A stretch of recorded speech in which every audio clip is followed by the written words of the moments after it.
আনন্দ নাই মঙ্গলও নাই, কিন্তু বৈশাখ তো এক্সিস্টিং, বৈশাখ একটা শব্দ এবং যেটার অস্তিত্ব আছে, যেটা নাম দিলে পরে আসলে দুই পক্ষকেই ডিবেটে পরাজিত করা সম্ভব। যে আমার ধারণা হুম, যে হুম। সরকার এখানে একটা সেফ এক্সিট প্ল্যান করেছেন, যে তারা এটাকে বৈশাখে বলে দিয়েছেন, তাতে করে মঙ্গলও চলে গেল, আনন্দও চলে গেল। এই যে অন্তর্বর্তী সরকার মুখে তো খুব আইন বানিয়েছিল, যে আইন পাশ না করলে নাকি বিচার বিভাগ স্বাধীন হয় না, কিন্তু তারা নিজেরা কি বিচার বিভাগের সেই স্বাধীনতা দিয়েছিল?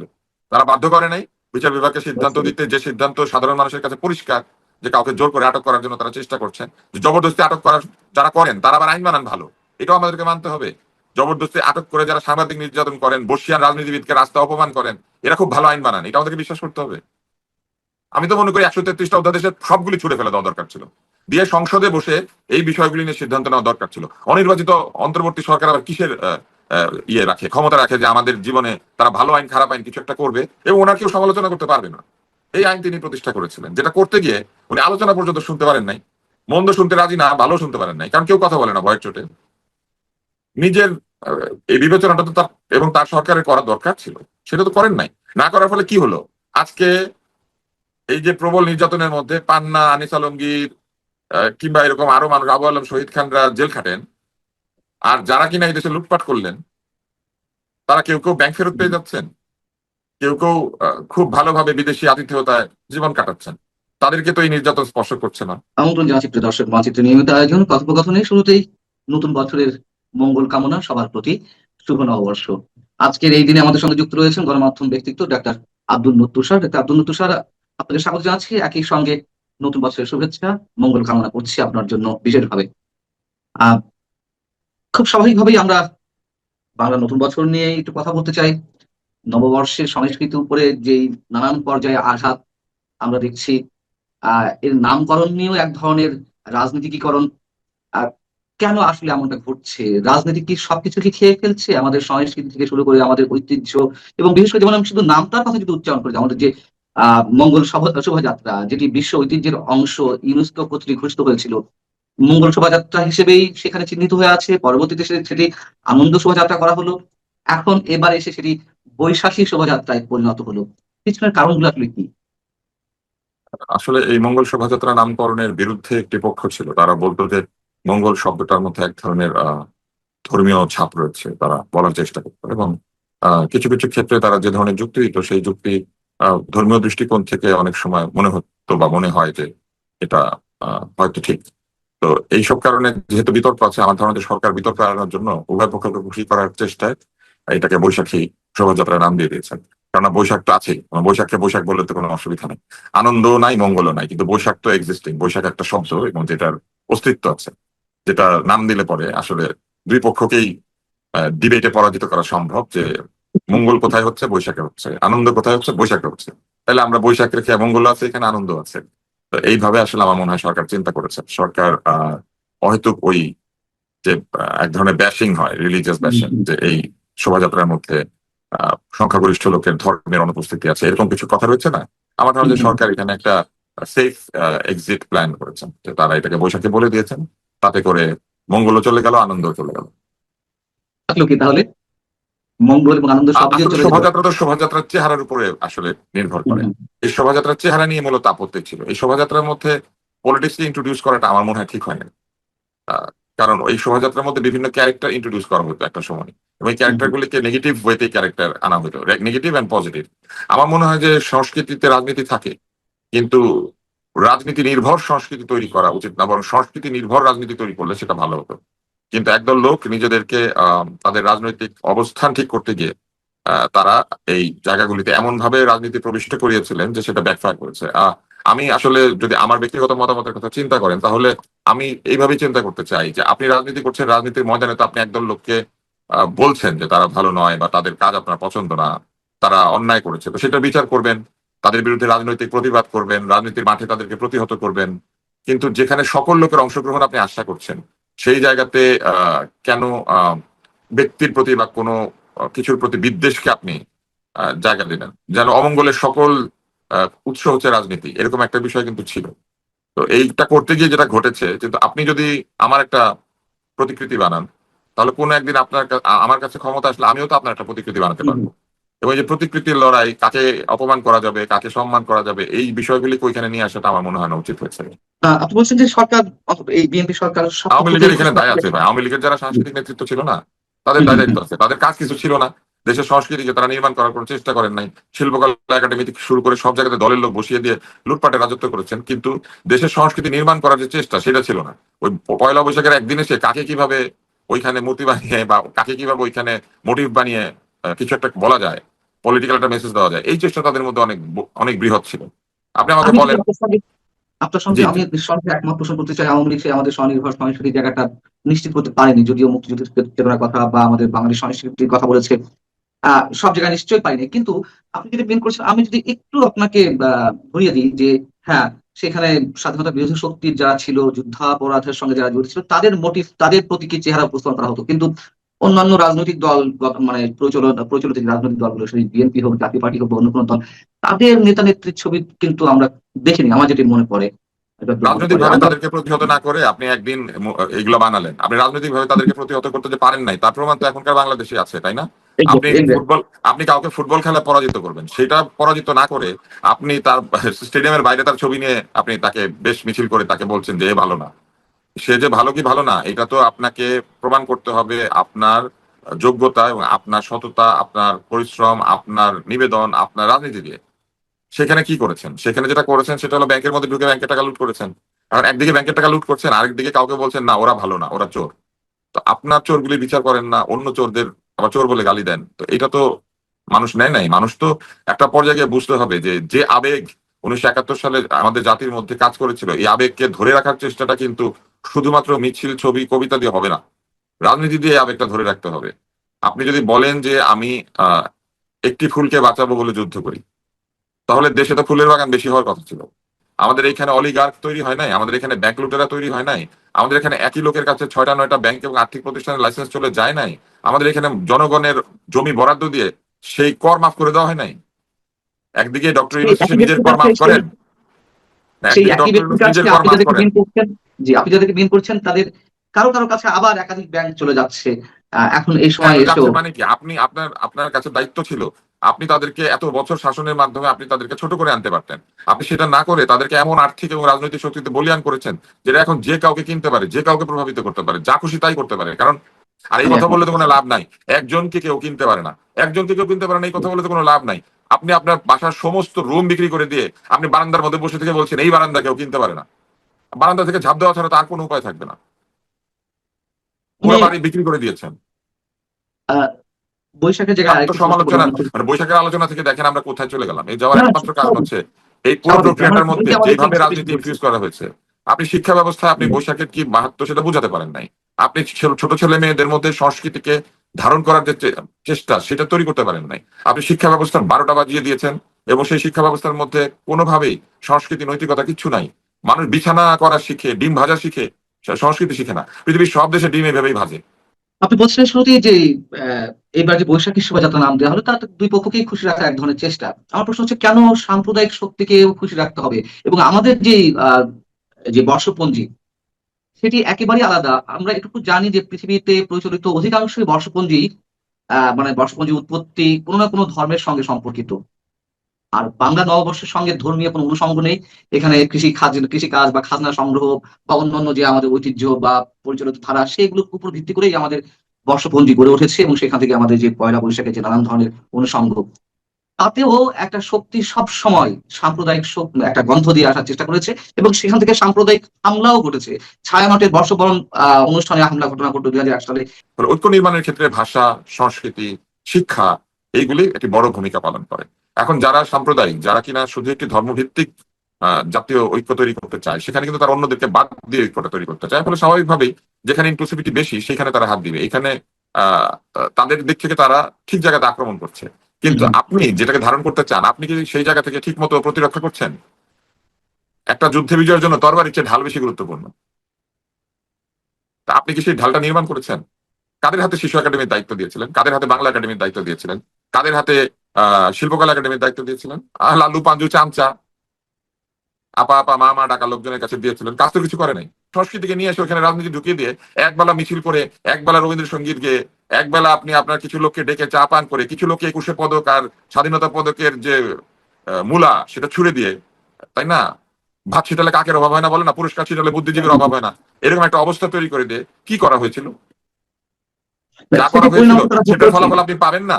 আপনি যদি যা হ্যাঁ, করেছেন সেটার অবশ্যই আছে। ফলাফল আপনি পাবেন না। এখন এই সরকার কেন এটাকে বৈশাখী শোভাযাত্রা বলছে? এই সরকার আসলে অহেতুক তর্ক এড়াতে চাইছে, অহেতুক যন্ত্রণা এড়াতে চাইছে। কেননা এই সরকার আসলে তো আহ, তাদের যদি আপনি ম্যানিফেস্টো দেখেন, সেই ম্যানিফেস্টোর মধ্যে তারা এক ধরনের জীবনযাত্রার মান উন্নয়ন, এক ধরনের সামাজিক আইন শৃঙ্খলা প্রতিষ্ঠা করা, এই ব্যাপারগুলির বিষয়ে ম্যানিফেস্টো দিয়েছে। তো স্বাভাবিকভাবে এত ক্রাইসিস এখন, তেলের ক্রাইসিস, ইনফ্লেশনের ক্রাইসিস, ভঙ্গুর অর্থনীতির ক্রাইসিস, রাজনৈতিক অস্থিরতার ক্রাইসিস, মবের ক্রাইসিস, এতগুলি ক্রাইসিস মাথায় নিয়ে এসে আমার ধারণা যে এই সরকার হয়তো পত্র পত্রিকা বিভিন্ন জায়গায় তর্ক অ্যাভয়েড করার চেষ্টা করছেন। এটা এক ধরনের ডিফেন্সিভ সরকার মেকানিজম। সরকার যে ম্যানিফেস্টো দিয়েছে, যে 31 দফা কর্মসূচি দিয়েছে, তাদের নিজস্ব যে প্রতিশ্রুতি মানুষের কাছে, সেগুলো তো তারা নিজেরা ভায়োলেট করছে। যেমন বিচার বিভাগকে পৃথককরণ, নির্বাহী বিভাগ থেকে, সেটি তারা বেমালুম ভুলে গিয়ে এখন সেই অধ্যাদেশটিও বাতিল করলো। এর মধ্যে আরো অনেক কিছু রয়েছে তাদের যে 31 দফা কর্মসূচি, আমি জুলাই সনদের কথা বাদ দিলাম, সেগুলো তো তারা বেমালুম ভুলে যাচ্ছে। তার মানে যে যে যায় লঙ্কা সে হয় রাবণ, বিষয়টি এরকম।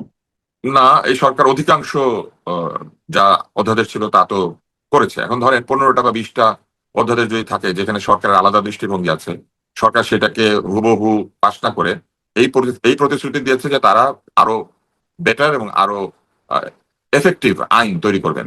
তো এইটা যদি তারা না করেন তাহলে বলা যেতে পারে প্রতিশ্রুতি ভঙ্গ করা, কিন্তু মোটা দাগে ধরেন 80% তো তারা পাশ করিয়ে দিয়েছেন। এখন কোন একটি সরকারের তো এই অধিকার আছে যে তারা যদি মনে করেন যে কোন কোন আইন সরকার পরিচালনায় তাকে বাধা দেবে, কোন কোন জায়গায় কিছু কিছু আইন তাদের ম্যানিফেস্টো বাস্তবায়নে বাধা দিবে, সে অধিকার সরকারের আছে যে সরকার এটাকে ডিলে করাতে পারেন, এটাকে আরো নতুন ভাবে এটাকে লিখতে পারেন। এই অধিকার কিন্তু তাদের আছে। যেটা নিয়ে প্রশ্ন করা যেতে পারে যে তারা যে নতুন আইন বা আরো ভালো আইনের প্রতিশ্রুতি দিয়েছেন সেটা যদি না করেন এবং যে কথা তারা বলেছিলেন যে বিভিন্ন সাংবিধানিক প্রতিষ্ঠানকে আরো শক্তিশালী করে তোলা, সেটা যদি তারা না করেন তখন আমরা সবাই মিলে তাদেরকে আহ এই আমরা সবাই বিশ্বাসঘাতকতা অথবা প্রতিশ্রুতি পালন না করার এই বিষয়টা দিতে পারি। আপনি একটা জিনিস লক্ষ্য করে দেখেন, একটা বাধ্যবাধকতা রয়ে গিয়েছে যে প্রায় 1 মাসের মধ্যে সকল অধ্যাদেশকে রেটিফাই করে দিতে হবে।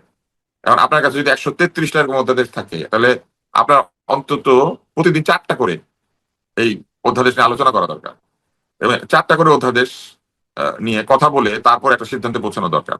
আদৌ সম্ভব 4টা করে অধ্যাদেশ নিয়ে আলোচনা করে প্রতিদিন 4টা করে পাশ করানো? কারণ 133টা, 30 দিন, 4টাও না 5টা আসলে প্রায় 4.5টা। তো এই একটা অবস্থায় এই অন্তর্বর্তী সরকার এই বর্তমান সরকারকে রেখে গিয়েছেন একটা বাধ্যবাধকতার মধ্যে যে এইগুলিকে এত দিনের মধ্যে পাশ না করিয়ে দিলে এগুলো পাশ হবে না। ফলে সরকার কিন্তু এক কথায় বলতে গেলে নাকে মুখে পাশ করছেন, সকালে ঢুকেন পাশ করেন। তো এই অবস্থায় রেখে গিয়েছেন। তো এত ভালো কাজ এই অন্তর্বর্তী সরকার করার পরেও অন্তর্বর্তী সরকার কি করেছিলেন? যেমন ধরেন অন্তর্বর্তী সরকার বিচার বিভাগের স্বাধীনতার কথা বলেছিলেন। আপনি নিজে তো ভুক্তভোগী, বিচার ব্যবস্থাকে তারা স্বাধীন করেছিলেন, আপনি জামিন পেয়েছিলেন ঠিক সময় মতো। আপনি যে আইনে আহ, বন্দী হয়েছিলেন, আপনাকে যে আইনে বন্দী করে আপনাকে আটকে রাখা হয়েছিল, সেই আটক, সেই আইন, সেই মামলা, এগুলা কি কোনো ভিত্তি ছিল? এটা সাধারণ লোক বুঝে। আপনি গেছেন সাংবাদিক হিসেবে এক দাওয়াতে, আপনি সেখান থেকে চলে গেলেন মবে আক্রান্ত হয়ে পুলিশের হেফাজতে, তারপর সেখান থেকে আপনি চলে গেলেন জেলখানায়। তো এই যে অন্তর্বর্তী সরকার, আপনার প্রশ্নের উত্তরটা আমি দেই, এই যে অন্তর্বর্তী সরকার মুখে তো খুব আইন বানিয়েছিল যে আইন পাশ না করলে নাকি বিচার বিভাগ স্বাধীন হয় না, কিন্তু তারা নিজেরা কি বিচার বিভাগের সেই স্বাধীনতা দিয়েছিল? প্রশ্ন ওঠে না। তারা বাধ্য করে নাই বিচার বিভাগের সিদ্ধান্ত দিতে, যে সিদ্ধান্ত সাধারণ মানুষের কাছে পরিষ্কার যে কাউকে জোর করে আটক করার জন্য তারা চেষ্টা করছেন। যে জবরদস্তি আটক করার যারা করেন তারা আবার আইন বানান ভালো, এটাও আমাদেরকে মানতে হবে। জবরদস্তি আটক করে যারা সাংবাদিক নির্যাতন করেন, বর্ষিয়ান রাজনীতিবিদকে রাস্তা অপমান করেন, এরা খুব ভালো আইন বানান, এটা আমাদেরকে বিশ্বাস করতে হবে। আমি তো মনে করি 133টা অধ্যাদেশের সবগুলি ছুড়ে ফেলে দেওয়া দরকার ছিল, দিয়ে সংসদে বসে এই বিষয়গুলি নিয়ে সিদ্ধান্ত নেওয়া দরকার ছিল। অনির্বাচিত অন্তর্বর্তী সরকার আবার কিসের ইয়ে রাখে, ক্ষমতা রাখে যে আমাদের জীবনে তারা ভালো আইন খারাপ আইন কিছু একটা করবে? যারা নিজেরা ওই ব্যাকলুটেরাদের মতোই নিজের কর মাফ করে, লাইসেন্স পারমিট ইস্যু করে নিজেদের নামে। আপনি টেলিভিশনের লাইসেন্স ইস্যু করেছে কার নামে? এতগুলি এতগুলি যে মিডিয়ার লাইসেন্স ইস্যু করেছে, সংবাদপত্রের লাইসেন্স ইস্যু করেছে কার নামে? নিজেরা যখন দিয়েছেন তখন স্বৈরাচারী আইনের অধীনে এগুলো দিয়ে ফেলেছেন তাদের নিজেদের লোকজনকে। আর এখন এসে তারা এই মানে অন্যদেরকে বলছেন না আপনারা বিরাট ভালো লোক হয়ে যাবেন। তো এই আগের যে ভণ্ড সরকার, আমি তো মনে করি ভণ্ড সরকারের ভণ্ডামি নিয়ে বরং আলোচনা করা দরকার, এই অন্তর্বর্তী ভণ্ড সরকার। নিঃসন্দেহে শুধু মুনাফিক সরকার। আর আমি তো ভণ্ড সরকারের 1 নম্বর ব্যক্তিকে বলি বাংলা তৃতীয় মীর জাফর। আপনি ভণ্ড বলেন, আমি তৃতীয় মীর জাফর বলি। না না, অনেকে মির্জাফর এখানে অনেক ছোট হয়ে গিয়েছে, যেমন মঙ্গল তা ঠিক, তা শোভাযাত্রা, ঠিক। আনন্দ শোভাযাত্রা বৈশাখী হয়ে গিয়েছে না, মির্জাফরের নতুন নাম ইউনুস। এবং এবং ভবিষ্যতে ভবিষ্যতে এই চমৎকার নামটি রাখার সময় মানুষ রাখবেন, কারণ এটা একটা চমৎকার নাম, এটা আমাদের একজন নবীর নাম। হ্যাঁ, কিন্তু এটা একটা দোয়ার নাম, তাই না? এটা একটা সূরার নাম। কিন্তু ভবিষ্যতে ব্যক্তিরা নাম রাখার সময় রাখলেও ওনারা কোনোদিন পিএইচডি করবেন না, আমার ধারণা। আমি একটা মৌলিক প্রশ্নে আসি। আওয়ামী লীগ হেফাজতের সঙ্গে, আমি একেবারে নাম ধরে বলছি, হেফাজতের সাথে হাত মিলিয়েছিল, তাদেরকে বিভিন্ন ক্ষেত্রে ছাড় দিয়েছে। বিএনপি জামাত জোট সরকারের সময় 2001 সালে ছায়ানটে বোমা হামলা হলো, কথিত বাংলা ভাইদের উত্থান ঘটলো, শায়ক আব্দুর রহমানের উত্থান ঘটলো। ইউনূস সরকারের সময় আহ পুরোপুরি জঙ্গিবাদের হাতেই অনেকখানি চলে গিয়েছিল দেশ। এখন আবার যদি আপনার বক্তব্য অনুযায়ী সেই সাম্প্রদায়িক শক্তিটি বিশেষ অংশকে খুশি রাখার চেষ্টা করা হয়, তাহলে আমরা এই গোলক ধাঁধা থেকে বের হব কিভাবে? তাহলে তো আমাদের যে হাজার বছরের সংস্কৃতি সেটি বারবার আক্রান্ত হতে থাকবে। এর বাইরে কি গোলক আসার কোনো ধাঁধা থেকে বের ন্যূনতম হতে গেলে সম্ভাবনা আছে? গোলক ধাঁধা থেকে বের হতে গেলে ধর্মীয় চেতনা বা ধর্মপ্রাণদের সঙ্গে সাম্প্রদায়িকতাকে এক করে ফেলাটাকে বন্ধ করতে হবে। আওয়ামী লীগ ঢালাও ভাবে সকল ধার্মিক ব্যক্তিকে সাম্প্রদায়িক বলতো। ধর্মপ্রাণ ব্যক্তিরা, বহু ধর্মপ্রাণ ব্যক্তি আওয়ামী লীগ করেন, তো বহু ধর্মপ্রাণ ব্যক্তি তো বিএনপি করেন, এবং অধিকাংশ বাংলাদেশি লোক তো আওয়ামী লীগ আর বিএনপিকে ভোট দিতেন। কিন্তু তারপরও সাম্প্রদায়িক শক্তি বললে তারা একটা লেবাস ভিত্তিক সাম্প্রদায়িকতা, একটা শিক্ষা ভিত্তিক সাম্প্রদায়িকতা, এইরকম একটা ঢালাও ডেফিনেশন তৈরি করেছিলেন। এবং এই ডেফিনেশনটা আওয়ামী লীগের ক্ষতি করেছে, বিএনপিরও ক্ষতি করছে। এর কারণ হচ্ছে আমরা প্রকৃত সাম্প্রদায়িক ব্যক্তি কিন্তু আমার আপনার মধ্যে থাকতে পারে, যাদের কোনো লেবাস নাই। বাংলাদেশে কি এমন ব্যক্তি নাই যারা সুটকোট পরেন কিন্তু চরম ভাবে ঘৃণা বিদ্বেষ ছড়ান এবং চরম সাম্প্রদায়িক? অবশ্যই। ফলে এই যে লেবাস লেবাস ভিত্তিক সাম্প্রদায়িক ট্যাগিং, শিক্ষা ভিত্তিক সাম্প্রদায়িক ট্যাগিং, মসজিদ ভিত্তিক সাম্প্রদায়িক ট্যাগিং, এই ট্যাগিং গুলা শুরু করেছিল আওয়ামী লীগের পক্ষ। এবং আওয়ামী লীগ একদল লোককে ইন্টারনেট সহ বিভিন্ন জায়গাতে একটা ছবি তৈরি করার চেষ্টা নামিয়ে দিয়েছিল, যেখানে তারা এই বিষয়গুলিকে সামনে নিয়ে আসতো। একটা লোক যদি ধর্মের কথা বলে, সাথে সাথে তাকে সাম্প্রদায়িক হিসেবে ট্যাগ করা হতো। সাম্প্রদায়িক আর সাম্প্রদায়িকতা আর ধার্মিকতা তো এক নয়। নিশ্চয়ই। তো এই জায়গাগুলিকে সেপারেট করার জন্য শিক্ষা ব্যবস্থার যে উন্নতি করা দরকার, সেটা কিন্তু তারা করেন নাই। এবং আপনি একদিকে কাউকে সুযোগ সুবিধা বাড়িয়ে দিয়ে খুশি রাখার চেষ্টা করছেন, আর আরেকদিকে কাউকে বিভিন্ন টার্ম এন্ড জার্গন চেঞ্জ করে আপনি বিপদ বা এক ধরনের অহেতুক তর্ক এড়ানোর চেষ্টা করছেন। এই দুইটার মধ্যে আমি প্রথমটাকে বেশি দোষী করব। কেননা আপনি একদিকে তাদেরকে প্রহার করছেন, আরেকদিকে রেসকোর্সে বসে আপনি জননী হচ্ছেন। তো জননীর এই সন্তানরা যদি কেউ কেউ প্রবল ভাবে সাম্প্রদায়িক হয়ে ওঠে, তাহলে সাম্প্রদায়িকতা জননী কে হইল? এটা তো বিবেচনা করা উচিত ছিল। একজন একজনকে আপনি মহৎ করার চেষ্টা করছেন জাতির জনক হিসেবে, আর নিজেকে হয়ে যাচ্ছেন জাতির একটা ক্ষুদ্র অংশের জননী। তো এইগুলা কি রাজনৈতিক স্ববিরোধিতা না? এবং ওনার কেউ সমালোচনা করতে পারবে না। এই আইন তিনি প্রতিষ্ঠা করেছিলেন, যেটা করতে গিয়ে উনি আলোচনা পর্যন্ত শুনতে পারেন নাই। মন্দ শুনতে রাজি না, ভালো শুনতে পারেন নাই, কারণ কেউ কথা বলে না ভয়ের চোটে। নিজের এই বিবেচনাটা তো তার এবং তার সরকারের করা দরকার ছিল, সেটা তো করেন নাই। না করার ফলে কি হলো? আজকে এই যে প্রবল নির্যাতনের মধ্যে পান্না, আনিস আলমগীর কিংবা এরকম আরো মানুষ, আবু আলম, শহীদ খানরা জেল খাটেন, আর যারা কিনা এই দেশে লুটপাট করলেন, তারা কেউ কেউ ব্যাংক ফেরত পেয়ে যাচ্ছেন, কেউ কেউ খুব ভালোভাবে বিদেশি আতিথেয়তায় জীবন কাটাচ্ছেন। তাদেরকে তো এই নির্যাতন স্পর্শ করছে না। তারা যদি বলেন কষ্টে আছেন, তারা কষ্টে আছেন হয়তো ক্ষমতা না থাকার কষ্টে। আর আপনি এমন শোভাযাত্রা করবেন যে শোভাযাত্রা দিয়ে জাতি ঐক্যবদ্ধ হয়ে যাবে? এই শোভাযাত্রার চেয়ে বেশি দরকার ছিল শোভাযাত্রা বানান করতে শেখা। এই শোভাযাত্রার চেয়ে বেশি দরকার ছিল এই শোভাযাত্রার মধ্যে যে সংস্কৃতি, সেই সংস্কৃতিকে ধারণ করতে পারা। আপনি কনসার্ট করবেন, অমুক ডের কনসার্ট, তমুক ডের কনসার্ট, কনসার্টে গিয়ে স্বাধীনতা দিবসের কনসার্টে গিয়ে গায়ক বলবে ওয়েলকাম টু দ্য কনসার্ট, ফা দিয়ে যে হ্যালো শব্দটা হয়। গাইস, হ্যালো আপনার গাইস। নিশ্চয়ই মনে আছে, আপনার নিশ্চয়ই মনে আছে আপনি কনসার্টের ভিতর দিয়ে কোন সংস্কৃতি স্থাপন করার চেষ্টা করেছিলেন বাংলাদেশে? কনসার্টের বিরুদ্ধে না আমি, কিন্তু আপনি যদি বিশেষ বিশেষ দিবসে কনসার্ট ভিত্তিক তারুণ্য তৈরি করার চেষ্টা করেন, কনসার্টে গিয়ে যেমন তারা একজন আরেকজনকে ধাক্কাধাক্কি করে, মাঝে মধ্যে রেগে গেলে চেয়ার ছুড়ে দিয়েছে, চেয়ার ছুড়ে ক্ষমতার দিকে, এটা দিয়ে সংস্কৃতি হয়? পয়লা বৈশাখের দিন সকালবেলা এসে হয়ে বৈশাখ বলে মন্ত্রের মতো গান গাইবেন, বাজার থেকে শাড়ি কিনে পাঞ্জাবি কিনে পরে ঘুরে বেড়াবেন, আর আপনি বিশেষ বিশেষ দিবসে ওয়েলকাম টু দ্য ফাহ কনসার্ট বলবেন? তো এইটা এই সংস্কৃতি কে প্রবর্তন করেছিল? আমাদের দুর্ভাগ্য। নিশ্চয়ই আপনি যে কথাগুলো বললেন আব্দুল তুষার, আপনার এই কথাগুলো পরে আর কোনো কথা থাকে না। এবং নিশ্চয়ই যে আমরা শুধুমাত্র, অবশ্যই আওয়ামী লীগের প্রতি আমাদের ক্ষেত্রটা বেশি, ক্ষোভটা বেশি, তখন তারাই আমাদের স্বপ্নের জায়গাটা বেশি বোনার চেষ্টা করেছিল। মানে অসাম্প্রদায়িকতার কথা বলে, মুক্তিযুদ্ধের কথা বলে, তখন তারাই যখন লক্ষ্যচ্যুত হয়, অন্যের কাছে আমাদের আর চাওয়ার তেমন কিছু থাকে না। আমি আপনার আবেগের সঙ্গে মানে সম্পূর্ণ একমত। পান্না, দেখেন, মানবিকতার প্রসার করার কথা না। একটা সরকার যদি সংস্কৃতির ধারক বাহক হিসেবে নিজেকে বলতে চায়, তার মানবিকতার প্রসার ঘটানোর কথা না? মানবিকতার প্রসার কি ঘটেছিল আসলে? ডাক্তার আব্দুল লতিফ সাহেব, আপনাকে অসংখ্য অসংখ্য ধন্যবাদ। আপনার আবেগ অনুভূতির বিষয়টি নিশ্চয়ই আমরা খুব সহজেই বুঝতে পারি এবং অবশ্যই আপনার এই আবেগ অনুভূতি, আপনার এই ক্ষোভের প্রতি আমাদের একাত্মতা, সব কিছুর ঊর্ধ্বে উঠে আমরা বাঙালি হতে চাই, এটুকুই প্রত্যাশা, এটুকুই আমাদের সাধনা করতে হবে। প্রিয় দর্শক, আপনারা যারা শুনছিলেন, সবার প্রতি আবারও নতুন বছরের মঙ্গল কামনা।